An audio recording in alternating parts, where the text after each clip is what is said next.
우리가 지난 시간에 살펴봤던 말씀은 아브라함이 예전에 애굽으로 내려가서 큰 실수를 범했던 일이 있었는데 또 한 번 그런 실수를 반복하는 모습을 우리가 살펴보았습니다. 오랜 시간 동안 하나님이 누구이신가를 많이 경험하고 알았지만 여전히 낯선 곳을 향하는 그의 모습 속에는 하나님을 신뢰하지 못하는 부분들이 분명히 있었다는 것을 살펴보았습니다. 그의 실수는 자그마한 실수가 아니라 상당히 큰 실수의 내용이었습니다. 그래서 가까이 있는 자신과 그의 가족들의 안위를 아주 위태롭게 하는 일이 생겼고 또 그와 함께 만났던 아비멜렉 왕가와 그의 나라에도 상당히 위태로운 일을 그가 가져다 주었습니다.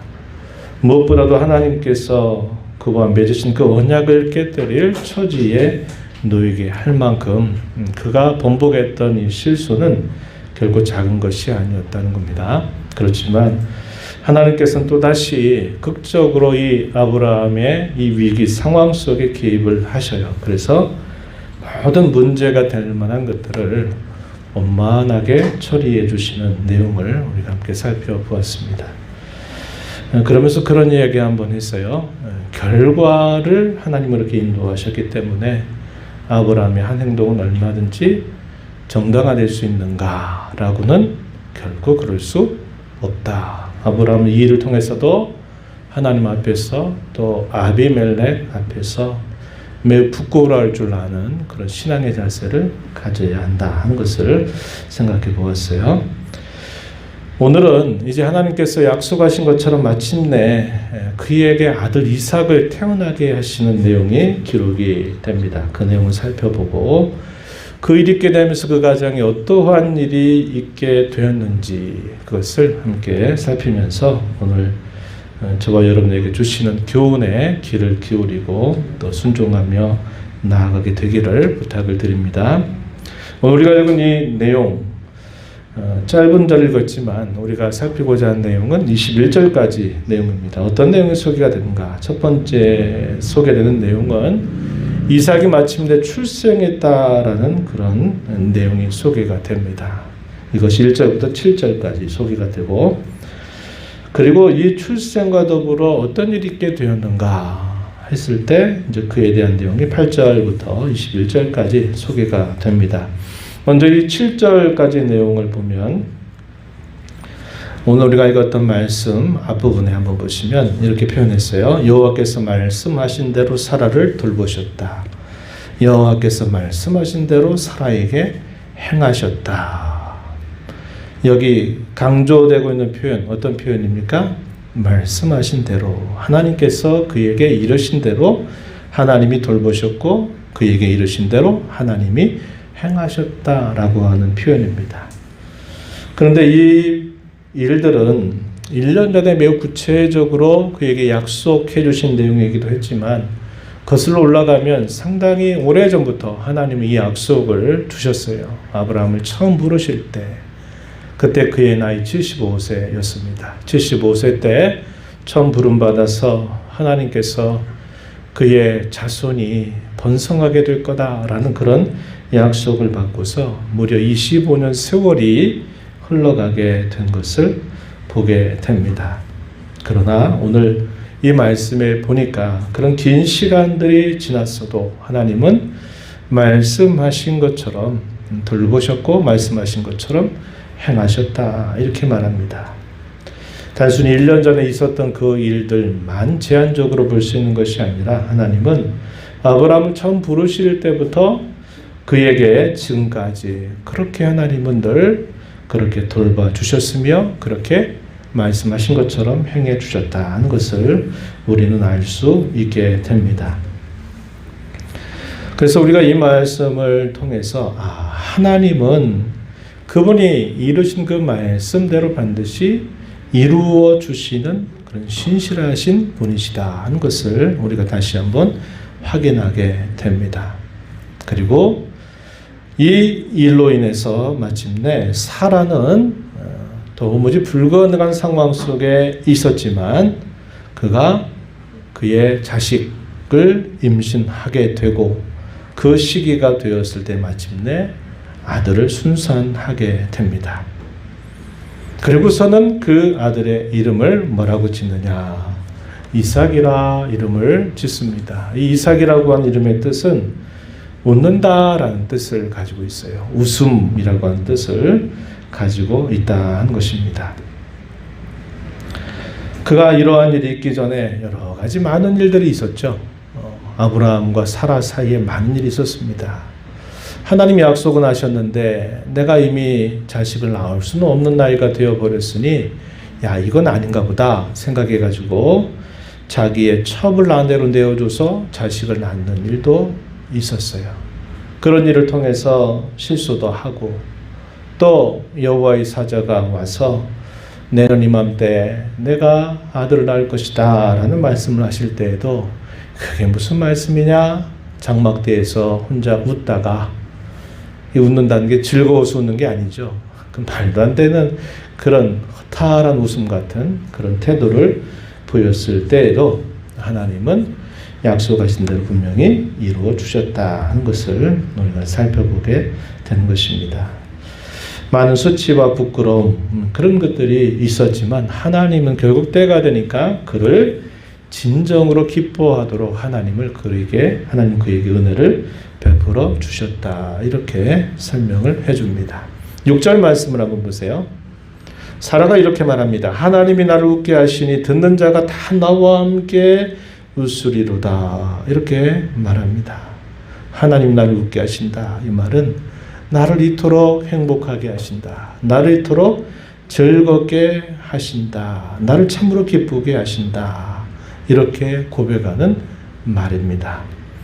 그는 허탈하게 웃음을 지었지만 하나님은 때가 되니까 그에게 진정으로 기뻐하도록 웃음을 베풀어 주셨다. 이렇게 고백을 하고 있는 겁니다.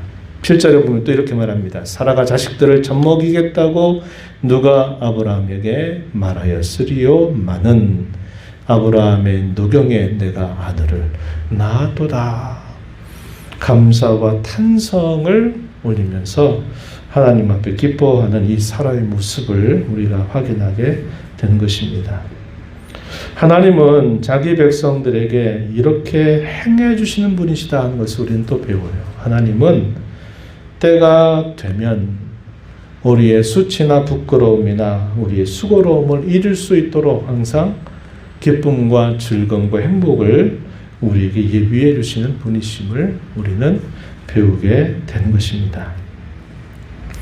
이렇게 된 일에 대한 아브라함과 사라는 어떻게 하나님 앞에 반응을 했는가 우리가 보게 되면요. 우리가 읽었던 말씀 4절 보시면 이렇게 말합니다. 그 아들 이삭을 낳은 지 8일 만에 그가 하나님이 명령하신 대로 할례를 행하였더라. 이렇게 말합니다. 주의할 표현이죠. 명령하신 대로 행하였다라고 하는 표현입니다. 하나님은 말씀하신 대로 돌보시고 말씀하신 대로 행해 주셨으며 아브라함과 사례는 하나님 그렇게 행해 주신 일에 대하여 감사하면서 그분이 말씀하신 대로 명령하신 대로 그는 그렇게 행하였다. 하나님의 언약의 백성으로서 할례를 행할 것을 명령하셨던 말씀이 창세기 17장에 있었어요. 그 말씀을 기억하면서 그 아들을 낳은 지 8일이 되었을 때 할례를 행하는 이들의 모습이 잘 표현되고 있는 것이죠. 이것이 7절까지 소개되고 있는 내용이다 하는 겁니다. 그리고 8절부터 21절까지 두 번째 소개된 내용은 이 일로 인하여 어떤 일이 그의 가정에 있게 되었는가에 대한 내용을 설명해 줍니다. 먼저 아브라함과 사라는 이 이삭을 낳은 일로 인해서 큰 잔치를 배설합니다. 큰 잔치를 배설하고 이것도 얼마의 시간이 좀 지났겠죠. 젖대는 날 여러 개월 얼마나 지났을지 모르지만 젖을 떼는 날에 큰 잔치를 베풉니다. 베풀면서 하나님께 대한 감사 또 주위에 있는 사람들에 대한 기쁨을 함께 표현을 하는 모습을 보여주죠.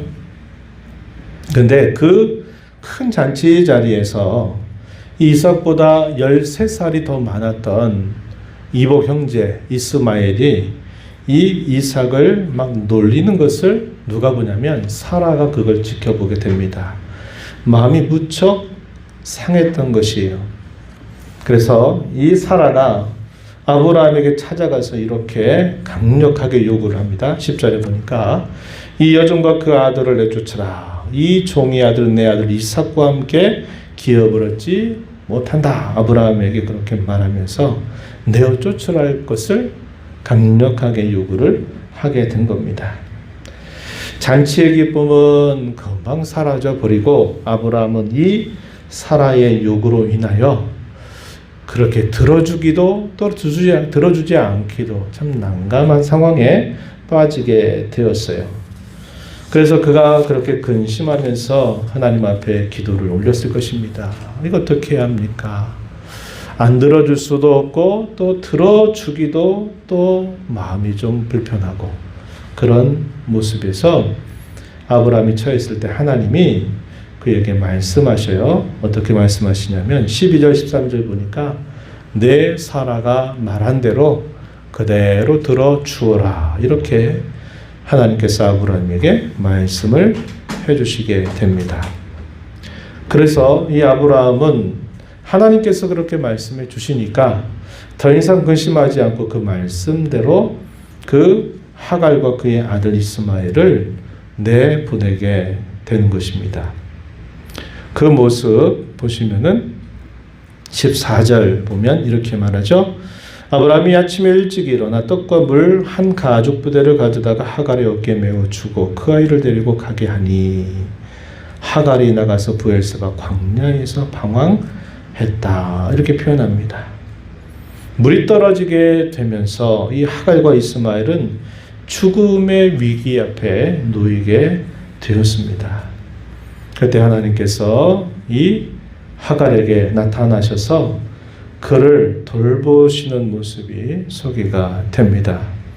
옛적에 그런 일이 있었어요. 창세기 16장에서 그때 이 하갈이 임신한 것 때문에 사라를 멸시하는 일이 있게 됐어요.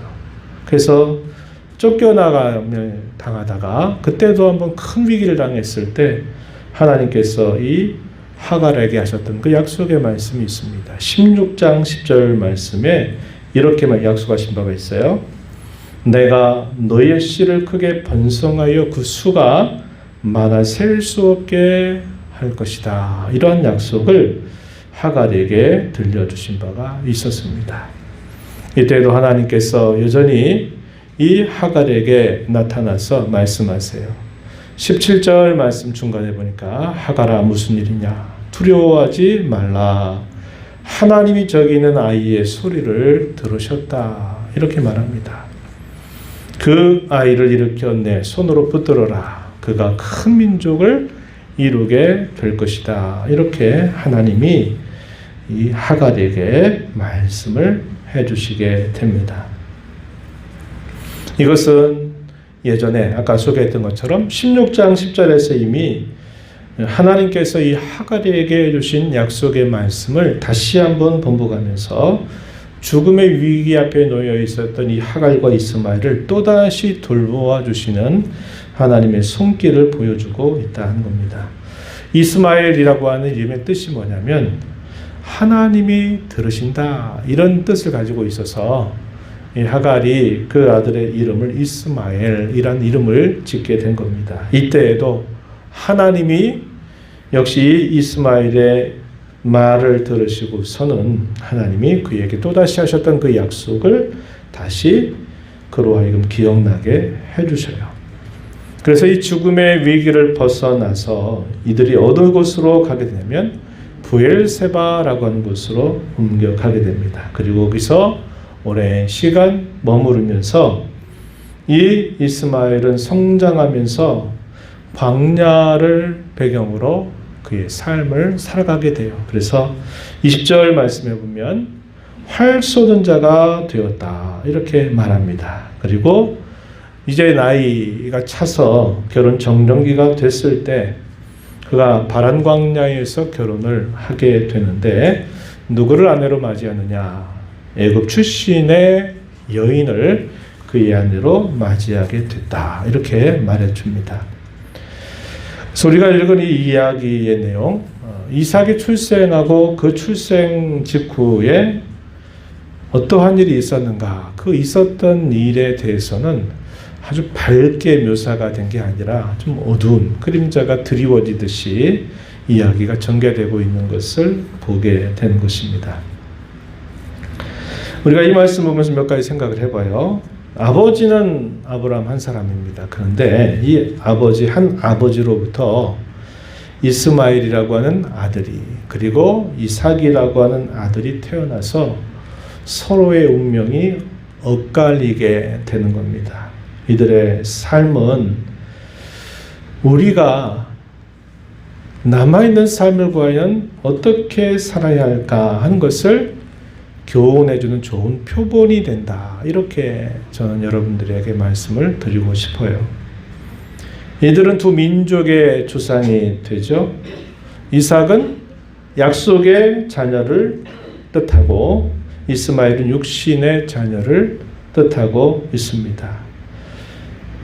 이후의 역사 속에서 이 두 민족 사이의 싸움이 계속적으로 끊어지지를 않는 것을 보게 돼요. 아브라함의 경우도 조카 롯의 이 자손들과 더불어 또 그런 참 불행한 일이 있었던 것을 봤죠.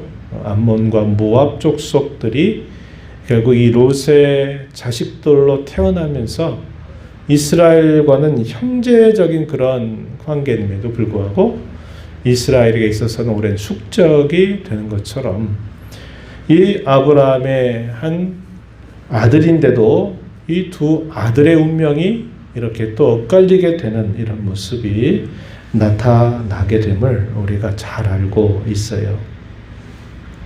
우리는 이 모습을 보면서 먼저 하나님의 택하심의 은혜를 먼저 생각해야 한다 하는 것입니다. 이 족장들에 대해서 우리가 잘 아는 성경 로마서에서 이 족장들에 대하여 어떻게 소개하고 있는가 우리가 좀 귀를 기울여 볼 필요가 있는데요. 한번 성경을 한번 찾아볼까요? 로마서 9장 7절로 우리 한번 가보겠습니다. 한번 찾아보시죠. 로마서 9장 7절 이하를 쭉 한번 펴서 한번 말씀을 한번 다시 살펴봅니다.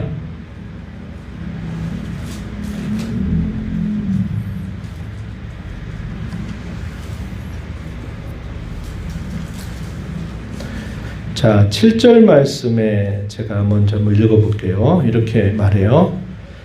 또한 아브라함의 씨가 다 그의 자녀가 아니라 오직 이삭으로부터 난 자라야 내 씨라 불리라 하셨으니 누구 이야기입니까? 이삭 이야기죠. 이삭. 8절에 곧 육신의 자녀가 하나님의 자녀가 아니요 오직 약속의 자녀가 씨로 여기심을 받느니라. 약속의 말씀은 이것이 명년 이때에 내가 이르리니 사라에게 아들이 있으리라 하심이라. 우리가 쭉 살펴봤었던 내용입니다. 우리 10절, 11절 말씀 우리 함께 한 목소리로 천천히 읽어보겠습니다. 10절, 11절 그뿐 아니라 또한 리브가가 우리 조상 이삭 한 사람으로 말미암아 임신하였는데 그 자식들이 아직 나지도 아니하고 무슨 선이나 악을 행하지 아니한 때에 택하심을 따라 되는 하나님의 뜻이 행위로 말미암지 않고 오직 부르시는 이로 말미암아 서게 하려 하사. 여기까지 한번 보세요. 9절까지는 우리가 금방 읽었던 말씀을 바울 사도가 설명하고 있는 말이죠. 이삭은 약속의 자녀다. 반면에 이스마엘은 육신의 자녀다. 이렇게 소개를 쭉 해줘요. 그리고 나서 이삭이 낳은 두 자식, 쌍둥이를 낳는데 누굴 말합니까? 에서와 야곱을 말하고 있는 거죠. 11절 읽었던 말씀에 보니까 이 자식들이 아직 나지도 않고 선이나 악을 행하지 아니한 때, 이게 무슨 말입니까? 그들이 장차 커가지고 악을 행할 것을 내다보고 선을 행할 것을 내다보아서 하나님이 그걸 내다보고 하나님이 그들을 택하신 것이 아니다, 이렇게 말합니다. 무엇인가를 장차 어떻게 될 것인가를 내다보고 하나님이 정하셨다. 이걸 전문적인 용어로 뭐라고 그러냐면 예지, 예정. 예지, 미리 알아서, 예정, 미리 정했다. 하나님은 우리 인생의 처음과 끝을 다 알고 계시잖아요. 그죠? 예지라고 그래요. 그런데 하나님이 택하신 이유가 장차 태어나서 죽을 때까지 어떤 일을 할 것을 아시기 때문에 하나님이 그걸 보고 하나님이 정하신 것이 아니다, 이 말이에요. 그 말입니다. 이걸 잘 우리가 그 표현을 확인할 수 있어요. 무슨 선이나 악을 행하지 아니한 데 택하심을 따라 되는 하나님의 뜻. 하나님의 뜻은 뭐라고 말하는 겁니까? 그 사람이 장차 악을 행할 것인지 선을 행할 것인지를 미리 내다보고 하나님이 정하신 것이 아니다, 이 말이에요. 오직 하나님이 그걸 조건으로 택하신 것이 아니라 하나님이 그분의 뜻을 따라서, 에베소서 보게 되면 그분의 기뻐하시는 뜻을 따라서, 신명기 말씀에 보게 되면 내가 다만 너희를 사랑함으로 모든 민족 가운데 내가 너희를 나의 백성으로 삼았다, 이렇게 표현하는 말과 같아요. 그래서 하나님이 이런 뜻을 두고 리브가에게 뭐라고 말씀하셨냐, 다시 창세기로 돌아가죠. 12절 다시 본문으로 한번 가보세요. 제가 읽어봅니다. 리브가에게 이르시되 큰 자가 어린 자를 섬기리라. 큰 자가 누굴 말할까요? 에서 말하죠. 어린 자 누굽니까? 야곱을 섬기리라. 이렇게 리브가에게 말씀하셨어요. 이건 창세기에 나오는 말씀이에요. 우리가 읽어갈 거예요. 13절에 내가 야곱은 사랑하고 에서는 미워하였다 하심과 같다. 야곱은 사랑하고 에서는 미워하였다. 이것도 조건이 아니에요. 하나님이 그렇게 하시기로 하신 것이다, 이렇게 말합니다. 그러면서 이 족장에 대한 이야기를 이제 바울 사도는 좀 더 확대해서 이제 모세 시대까지 설명하는데 15절 한번 봐보세요. 모세에게 이르시되 내가 긍휼히 여길 자를 긍휼히 여기고 불쌍히 여길 자를 불쌍히 여기리라 하셨다. 주도권이 누구에게 있다는 거예요? 하나님이 그 주도권을 쥐고 계시다 하는 거예요. 16절 말씀 제가 가끔씩 인용하고 기도할 때도 이 표현을 쓰는데 한번 16절 말씀을 한 목소리로 천천히 읽어봅니다. 로마서 9장 16절 시작. 그런즉 원하는 자로 말미암음도 아니요 다른 박질하는 자로 말미암음도 아니요 오직 긍휼히 여기시는 하나님으로 말미암음이니라. 여기 원하는 자 그리고 다른 박질하는 자도 아니다. 오직 불쌍히 여겨주시는 하나님으로 말미암아 그렇게 된다. 이렇게 말해주고 있는 거예요. 이게 원하는 자, 다른 박질하는 자 무슨 말이에요? 내가 그렇게 하려고 애를 쓰고 노력하고 그래서 내가 얻어내고 성취하고 내가 따낸 게 아니라는 것을 이렇게 표현하는 거예요. 다른 박질을 해서 되는 것도 아니고 원해서 되는 것도 아니라 다만 불쌍히 여겨주시는 하나님으로 말미암아 그렇게 하셨다. 이게 뭘 말하는 겁니까? 하나님의 택하심의 은혜를 따라서 누가 이스마엘이 아니라 이삭이, 또 이삭의 아들 가운데서 에서가 아니라 야곱이 하나님의 사랑을 받는 자가 되게 하셨다. 이렇게 말해주고 있는 겁니다. 택하심의 은혜가 항상 앞서고 있다 하는 것을 이 창세기는 우리에게 그대로 보여주고 있어요. 그래서 우리가 그 은혜를 받았다고 저희 여러분이 확신하죠? 그럼 이 확신한다면 우리는 어떻게 될까요? 이 약속의 자녀답게 어떻게 살아야 할까를 힘써 나가야만 한다 하는 겁니다. 우리가 살펴본 것처럼 이삭은 그런 하나님 사랑의 대상이 됐어도 이삭이 아들을 낳으니까 또 그 아들 가운데 또 갈라지잖아요. 에서는 아니고 야곱은 사랑의 대상이 돼요. 성경의 역사가 이렇게 계속적으로 갈라지는데 그 갈라진 두 부류가 하나는 경건한 자들의 계보가 쭉 갈라지고 또 그렇지 않은 자들의 계보가 계속 갈라지는 것이 이 성경의 역사 가운데 계속 있는 역사임을 보여주고 있어요. 그래서 우리가 이런 말씀을 읽을 때 우리가 어떤 생각을 해야 되느냐. 하나님께서 나도 이런 택하심의 은혜를 따라서 하나님이 나를 부르셨구나. 하나님이 주권적으로 나를 그렇게 하나님이 나를 삼아주셨구나 하는 것에 대한 그런 감사가 우리의 심령 속에 늘 있어야만 되고 감사로만 끝나는 것이 아니라 그러면 우리의 남은 삶을 이 하나님의 약속의 자녀가 된 그대로 어떻게 살면 좋을까를 항상 마음을 기울이고 힘을 쓰는 삶을 살아야 된다. 이렇게 가르쳐주고 있는 것입니다. 두 번째, 하나님께서 약속하신 것, 그것은 반드시 하나님이 이루어주신다는 것을 우리는 굳게 믿고 또 믿어야 돼요. 그리고 또 우리가 생각해야 될 것은 뭐냐면 하루하루를 늘 하나님과 동행하고 교제하는 삶을 사는 일에 힘을 써야만 한다 하는 겁니다. 하나님이 약속하신 것은 반드시 성취돼요. 그러나 그때와 방법과 결과는 하나님께 달려있는 거예요. 소위 하나님 소관이다 이 말입니다. 아브라함은 그것이 너무 힘들었어요. 그래서 이런 방법일까 해서 이렇게도 해보고 또 저렇게도 해보고 이런저런 생각들을 하면서 뭔가 반응을 해보려고 했는데 우리가 쭉 살펴왔던 25년 이 아브라함의 생애는 뭘 보여주나요? 그렇게 해서 되는 문제가 아니었다 하는 겁니다.